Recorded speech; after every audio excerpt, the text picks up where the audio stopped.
So I've gotten several questions on my installation of TK-1 shock monster gear on my RANS S-21, and I thought it was about time to make a video kind of showing how I installed the gear. So I have some old footage from when I installed the gear and some explanations on how you do this type of gear on an S-21. So I just happen to live in the same town as Tony from TK-1 Racing, who manufactures the shock monster.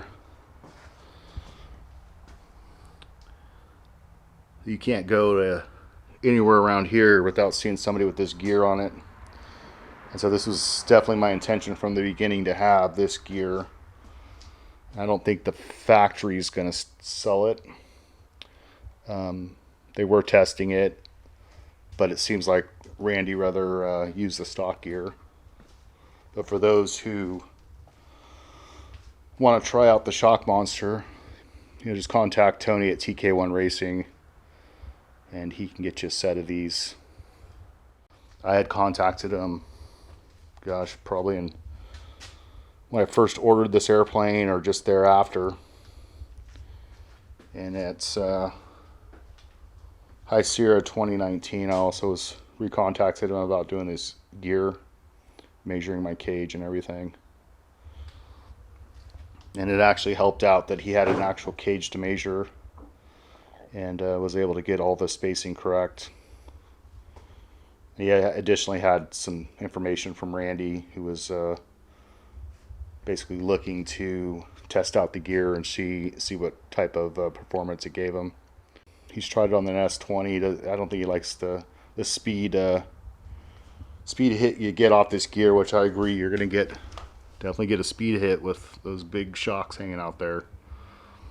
But where I'm at, most people have Carbon Cubs, Legend Cubs, Kit Foxes, and that's the kind of group I'll be running with, and this would be the fastest thing out there no matter what you put on it.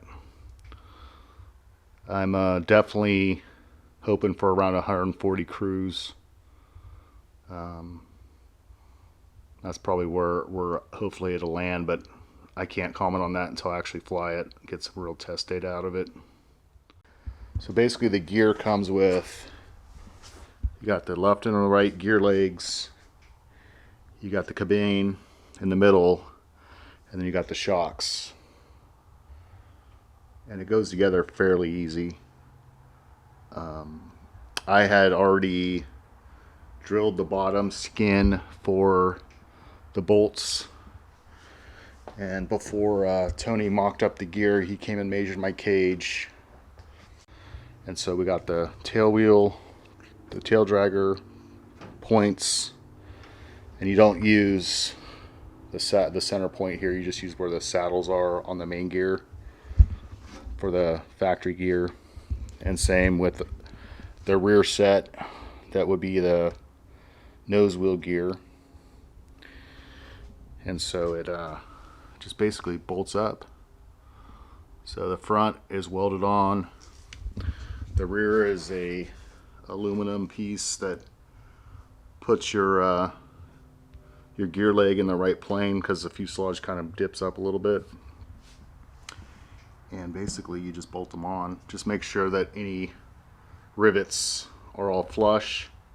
There is one rivet to a welded tab right there. I'm gonna have to either try to get I'm actually probably just gonna take it out because it's right next to this bolt. It's not really doing anything. The two bolts and the plate will definitely hold together the bottom skin here. And then I did the flush rivets on both for the nose wheel and tail wheel gear because I knew I was going to put this gear on. One thing is, you can see on the original aluminum gear, it's quite a bit thicker than the steel flange on the monster or shock monster gear. The holes are the same. You got the larger 3/8 and 5/16 at the top, 3/8, 5/16 at the top. And then for my kit, it's an older kit. It uses a spacer. And I also have the dual puck I have the older dual puck that are 2 separate units, and I need to drill out the plate holding the brake. So what I'm gonna have to do is I'm gonna have to order some different size bolts, and as well as the cabane for the shock monster gear here. This is a thinner piece of material than obviously when you have the larger aluminum gear. You have quite a bit of more thickness there to go through. There's no hole drilled in the back side of the cabane. You got the front hole, nothing in the back. So this is going to be, depending on how your cage is welded, you drill that hole. And then on the back, you got kind of a slot here to kind of adjust. So you put the gear on first, and you kind of have this loosely in there, and then you drill your holes. As far as the wheels, they bolt right up. You do have to kind of get some different AN hardware, both for mounting to the fuselage. There's 2 bolts here, 2 bolts up here. And I'll have those sizes. I kind of, between Tony and Aircraft Spruce, grab the right sizes. And then these, because there's no spacer, at least with these 2 separate brake actuators here, there's a kind of a spacer for the original factory gear leg. But I just kind of found the right size bolts. And then